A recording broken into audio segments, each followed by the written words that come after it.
și noi am sărit, că și noi te-am iubit, dar acum te-am părăsit, te-am părăsit. Nu rămas banca mea, te-am iubit unde ajuns, sper să iei când deja-am la răspuns. Cu formule te-am scris și cu versuri de vis, tu nimic nu mi-ai zis, nu mi-ai zis. Cu formule te-am scris și cu versuri de vis, tu nimic nu mi-ai zis, nu mi-ai zis.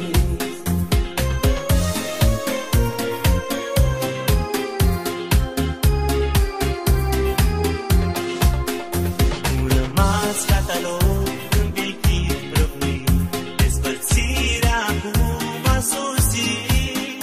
Câte note ne-ai dat, câte lacrimi ne-ai luat, dar acum am plecat, am plecat.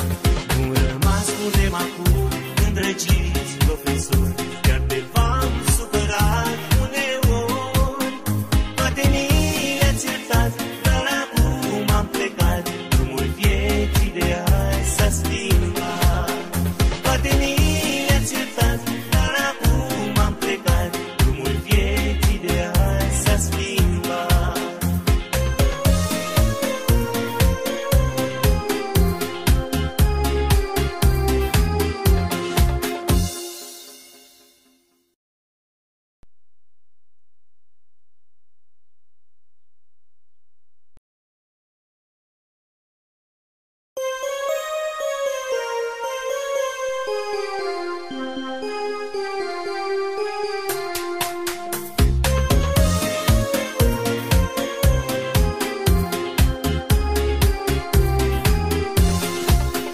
Parcă ieri toți ne-am strâns și la școală am pornit, cu pași repezi, ușori și grăbiți. Uniforme aveam, fericiți noi eram, parcă ieri, parcă ieri, parcă ieri. Anii au trecut ușor, ca un fulg de bobor, ca un fulger ce trece prin nor. Am avut bucurii, am legat prietenii, prietenii, prietenii, prietenii. Am avut bucurii, am legat prietenii, prietenii, prietenii, prietenii.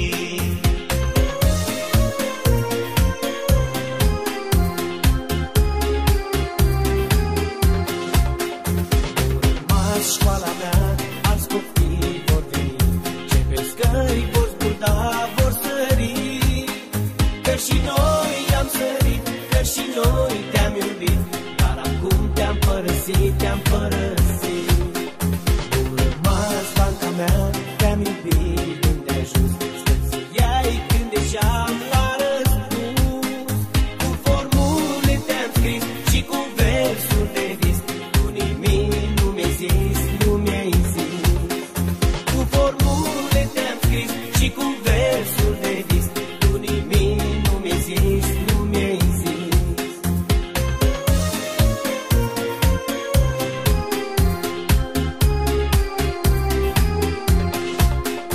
Nu rămas catalog îmbichit, prăbuit, despărțirea acum a sosit.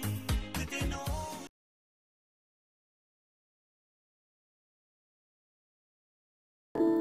De la pitiți ce eram odată, încercând să ne strecurăm printre uriașii de clasa 4-a, am ajuns să vă vorbim azi, la final de gimnaziu.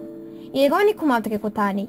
Mai ieri parcă învățam primele litere și ne speriam când auzeam de tabla mulțirii. Am fost împreună 4 ani.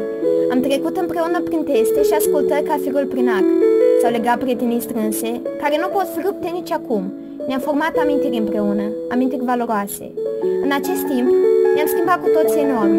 Am trecut prin diferite stări, încercând să ne regăsim.